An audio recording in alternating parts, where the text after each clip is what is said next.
And again, it's all respect. Like I have no ill will towards Amanda. There's nothing but pure martial arts respect. I've talked about this for years. She may not have taken it how I said it, but where I'm coming from, like if I call you the greatest, like that means something. Like that's an honor. And I don't call everybody the greatest. And I don't like to me, I want to challenge myself. I want to push myself. And it sounds like she feels the same way now, where she's like, no, Kayla's who I want to fight. I'm coming back for her. And dude, that's what it's all about. Like we are going to be the two baddest mamas on the planet, locking ourselves inside of a cage. Like we're going to bring women's MMA to a whole new level. She is the UFC Women's Bantamweight Champion of the World. It feels like a long time waiting to say that. It is always my great pleasure to speak to Kayla Harrison. Kayla, how are you? How does it feel to hear UFC champion Kayla Harrison? Oh, Damon, it feels pretty damn good. I'm not going to lie to you. I can get used to that. This has been such a long time. Has it soaked in? Like, has it fully soaked in that it's like real? Because you've waited so long for this moment. Yeah, I think it's gonna take some time. Like when you dream about something for years and you visualize it every night for years, and then it happens so fast, like it feels like you're still dreaming. So it's gonna take a little bit to soak in, but yeah, life is good. Have you had a favorite moment since the fight? Like obviously we saw the really cool moment backstage of Marab. I'm shocked I'm seeing your kids. We saw the video you go into American Top Team because I've been to ATT and I know the wall of belts at the gym, which is very impressive. Do you have a favorite post-fight moment yet? Oh man. I mean, the whole friggin' thing has just been kind of like a movie, like from submitting her to, having Dana wrap the belt around my waist, giving him a kiss on his bald head, to talking to Trump and Mike Tyson sitting right there, Amanda coming in the cage and facing off with me, Marab in the back. Like I've known him for years. We won on the same night. Obviously, he's been the GOAT. I mean, he's been so great for a while, but that was magical. Like bringing the belt to American Top Team.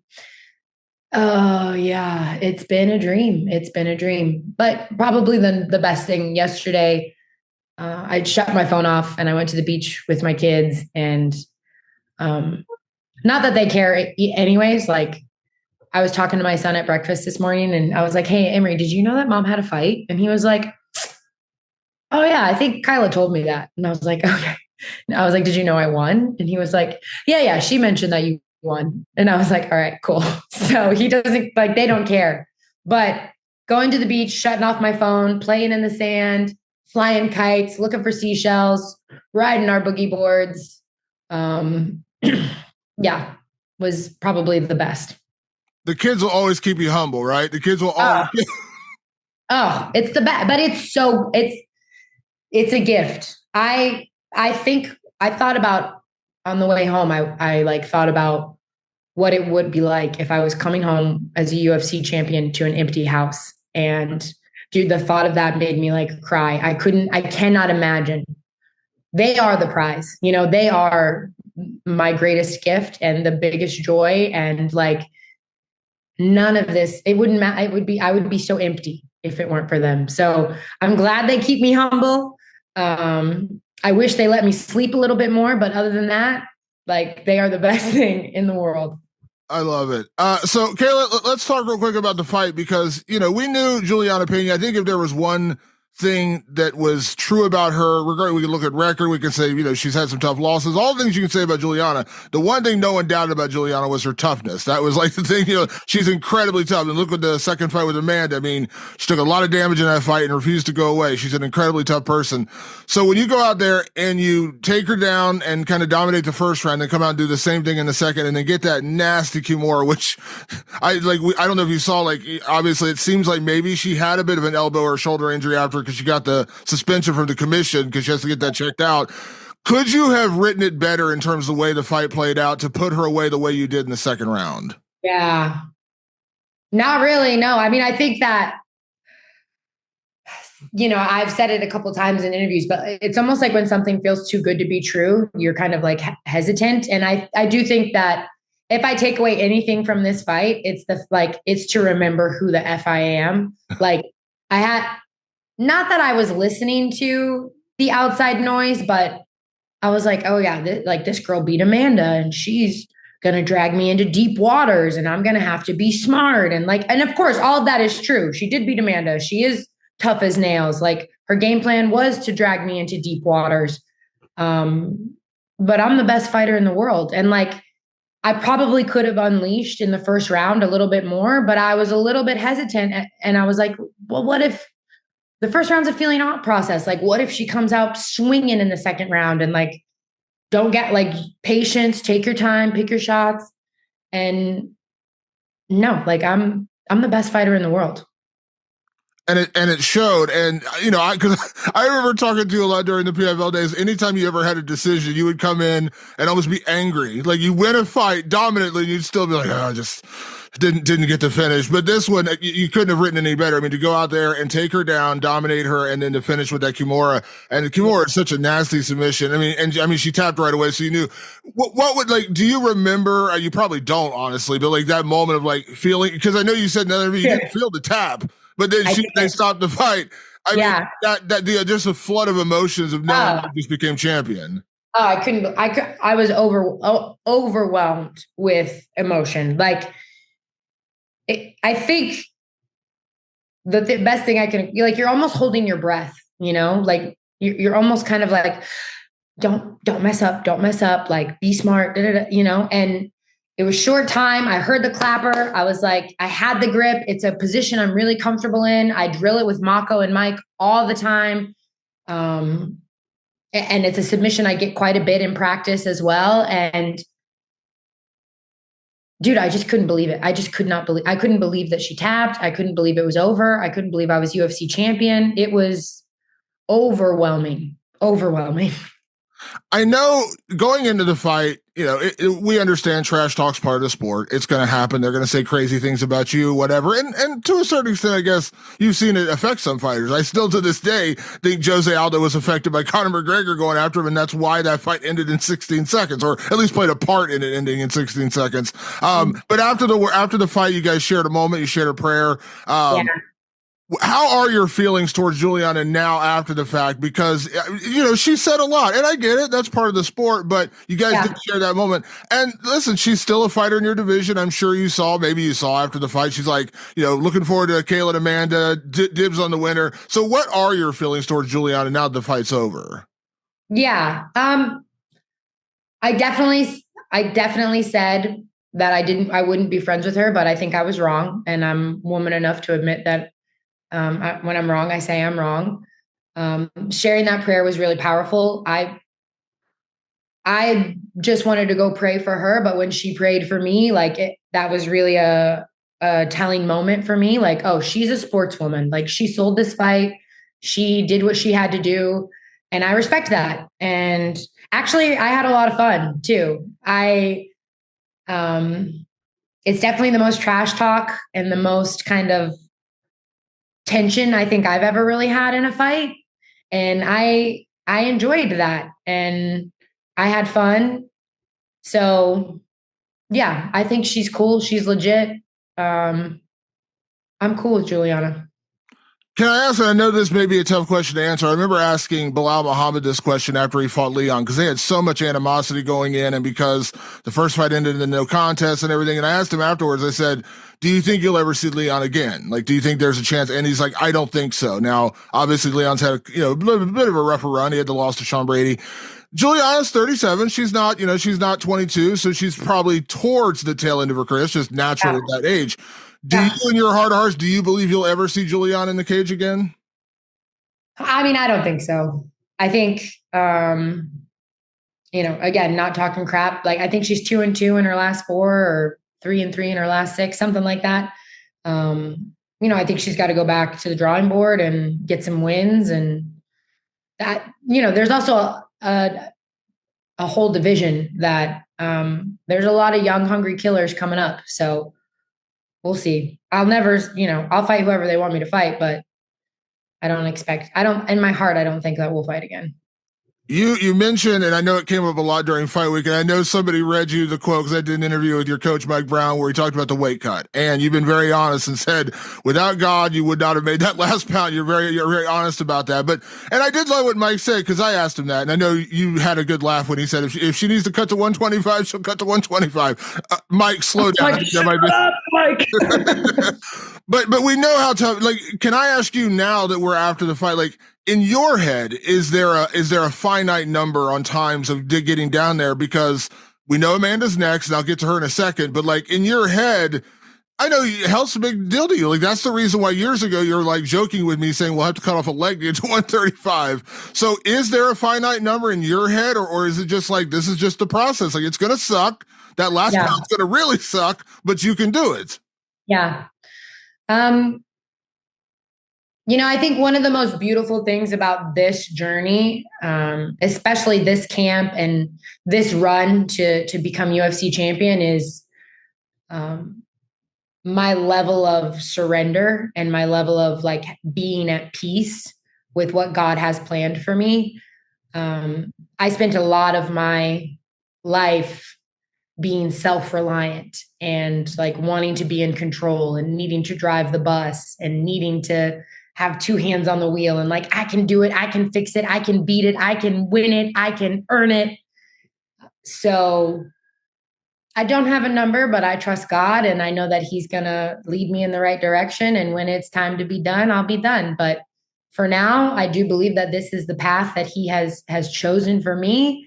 I feel like this is my purpose, and it's a very freeing feeling to just be the vessel and to just kind of like have this surrender and look in the mirror and know like I'm proud of who I am and who I'm becoming, and I'm good with the woman that I see staring back at me.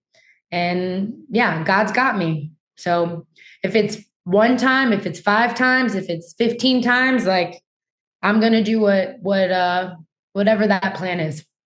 And the recovery is remarkable. I mean, you looked incredible in the cage on Saturday. You looked like you didn't go through a weight cut. Like I know you did, but like you didn't look like you went through a weight cut. You were out there looking strong, looking fast. So, I think that says a lot about your body and your ability to recover from that. Yeah. I mean, I think that says a lot about my team. I think that I give them the credit where credit is due.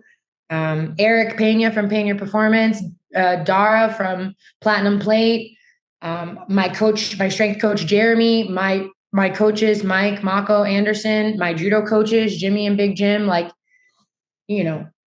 all of the coaches at ATT, like the preparation that went into this, people don't see this, the team behind the team. But they're just the best. They are the best. And this belt, a piece of it belongs to each and every one of them. I wouldn't be here if it weren't for them. And I wouldn't be who I am if it weren't for them. So I give them all the credit for how I recovered, how I was able to perform.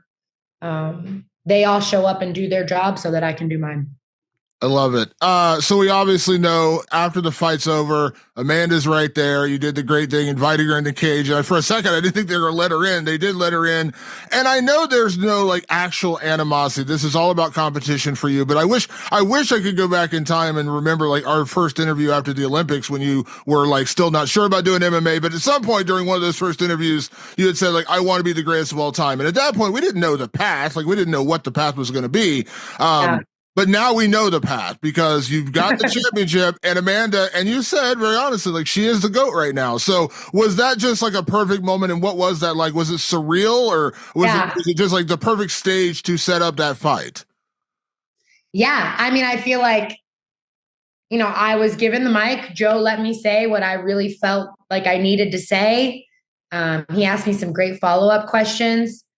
And he was about to congratulate me and get me out of the cage. And then they cut to Amanda I saw on the Jumbotron, they cut to Amanda.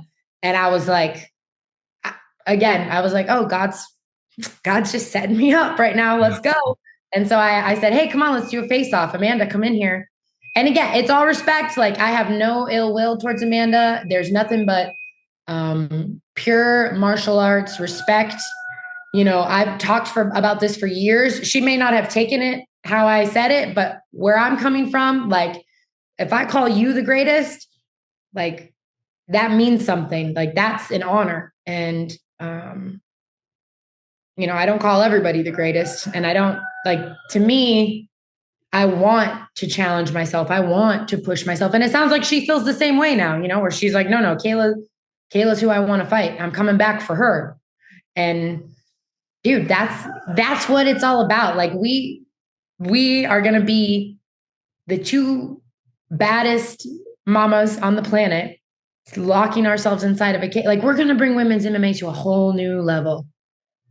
I remember telling you this when you signed. I said, this is what signed with UFC. I said, this is exactly what women's MMA needed. It was getting a little stagnant. We didn't have a lot of big names, new faces, things like that. I'm sure you saw, listen, I got to stir the pot a little bit, Kayla. After the fight, your manager, Ali, he was very honest. He said, I don't think Amanda's actually coming back. I don't think she's actually going to do it. I don't think she actually wanted Kayla. I think she wanted Juliana. She didn't actually want Kayla.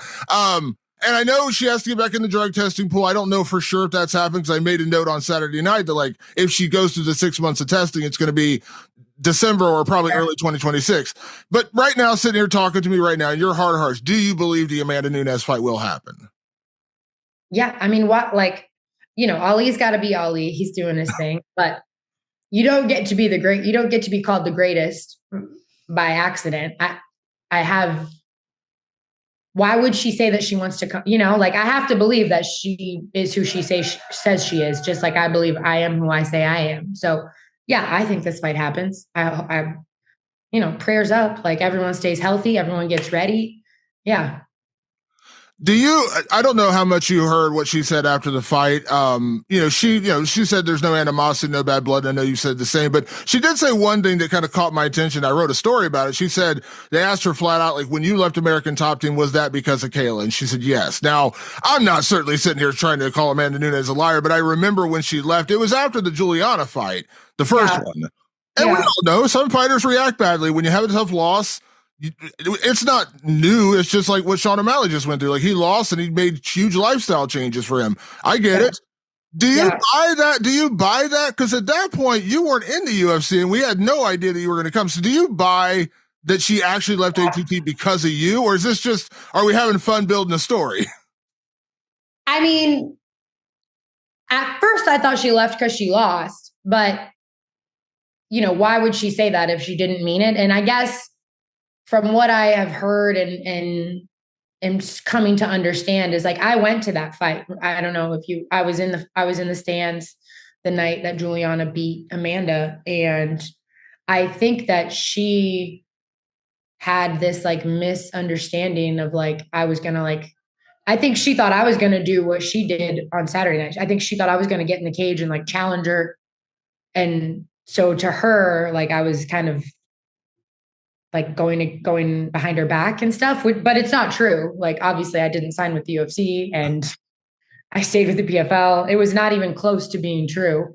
So maybe that's why she left. I'm not really sure. And it doesn't matter, like, I know that I've carried myself accordingly. I know that I've been a good teammate. I know that everyone at the gym was like, until she left, everyone at the gym was doing everything in their power to not let me go to the UFC. Dan was like, no, the money, PFL, blah, blah, blah. Like, so I've been very patient. God's plan is the right plan. It's on God's plan, God's time, not Kayla's time. And, whatever she thinks, I'm okay with. I have peace with it because I know who I am and we're good. Did we overblow? Because I know when she talked about it afterwards, she's like, you were in the gym and you were around each other, but everyone, because you're at ATT, and I think people don't realize how big ATT is. Like, some people train with some coaches, some people train with other coaches. Obviously, Mike Brown. Now, I know it's a little closer because Mike was her coach as well, but did you actually have like a really close relationship with it? Like, you were in the same gym, but from what she's saying, like, you weren't like main training partners. So you didn't train every day or anything. No, it wasn't like we were like, no, we were not main training partners. We weren't even really we weren't in the same promotion. We weren't in the same weight class.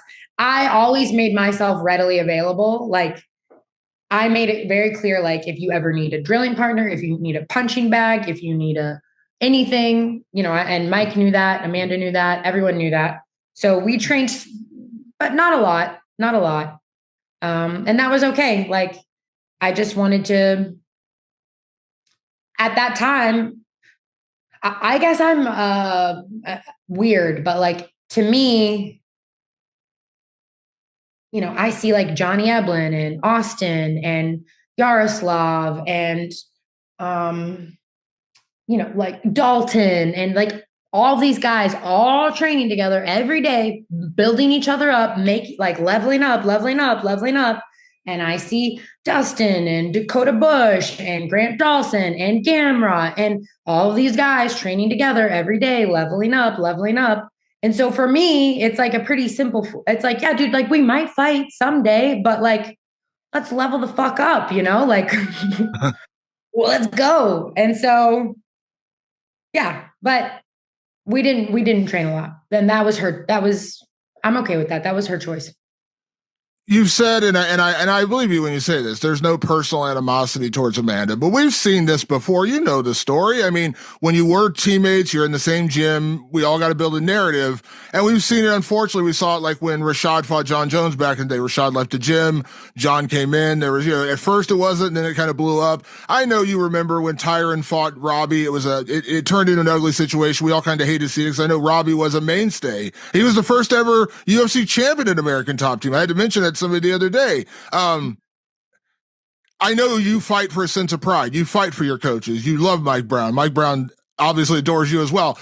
Are you okay? Because as the build up to this fight happens, like it might get a little chippy. You know what I mean? Just because of that. I assume you're okay with that. As you said, you have no personal beef with her, but it's just it's the nature of the beast. Just like her saying, yes, I left the gym because of Kayla. That's already built the narrative, right? Like that's already built the story. I mean, my hope is that we can do this the martial artist way and like just show up and have respect and bring out the absolute best in each other. I do not want like a Colby Masvidal situation. That would suck. But like I'm ATT till I die. Like don't fuck with my homies. So yeah, I'm an ATT girl through and through, and those are my people, and I'm okay. I'm okay defending myself, and we know I'm not shy. I'm not afraid to chirp back if I need to. So before I get you out of here, a few years ago when you were still in the PFL, and we've had this conversation multiple times about what it's going to take to become the greatest of all time. And the path was a little unclear for understandable reasons in PFL, but at that point it was like Cyborg was the fight because she was the person in your weight class, and so she seemed to be the fight to get there. Now you are UFC champion. You are undefeated in the UFC, and you've got Amanda Nunes in front of you. And you very openly said Amanda's the GOAT. I think we should all agree on that. You go out and you beat Amanda Nunes later this year, early next year, whatever the timeline is. Is that it? I'm not saying you're done. I'm not saying you're going to retire in that moment, but like, is that like, do you feel like you've reached that pinnacle? If you go out there and beat Amanda Nunes, does that put you where you've always wanted to be? This has been the mythical thing since day one, becoming the GOAT. If you go out and beat Amanda Nunes, I mean, it's hard to deny that, right? Like, I'm saying it right here. Well, let me make it very clear that I could walk away tomorrow and be satisfied. I am at 1,000% at peace with my career. Like I have stopped putting my worth in things or in people or in accomplishments. So, and I know like I've done enough and I have peace with that. I want to keep fighting and I want to challenge myself. I want to go inside a cage and lock the door against the woman who took out Ronda Rousey and Miesha Tate and Holly Holm and Chris like I want that. That gets me going, man. Like I'm ready. But God's plan, God's time. Who knows? Who knows? We'll see. One fight at a time, baby. I love it. Well, for now, enjoy the win. I think I said, late 2025, I assume you're okay with that timeline because if she gets back in the drug testing pool, I mean, I guess they could waive the timeline, but I assume you're okay. December, early 2026, that would seemingly be the timeline. I assume you're okay with that. I'm okay with whatever Amanda needs to make this fight happen so that we're both our best selves. I'll be ready. I'll be training and I'll be hungry. This will be the biggest fight in women's MMA history. I say that like there's no asterisk, there's no like, but no, it's the biggest fight in women's MMA history. This is exactly what this division needed. But for now, enjoy the downtime. You've earned it. I mean, you waited so long to get here and get this title. So enjoy the downtime. Enjoy some time with your kids. I know you're a big vacationer, but enjoy vacation, something. You've got the belt. You are the champ. Congratulations, Kayla. I'm very happy for you. Thank you as always for the time. And I cannot wait to see what you do next, because this has been a fun ride so far. Yeah. And thank you so much for always, showing me love and having me on and giving me a platform. I really do appreciate it. You're a day one homie, and I appreciate it.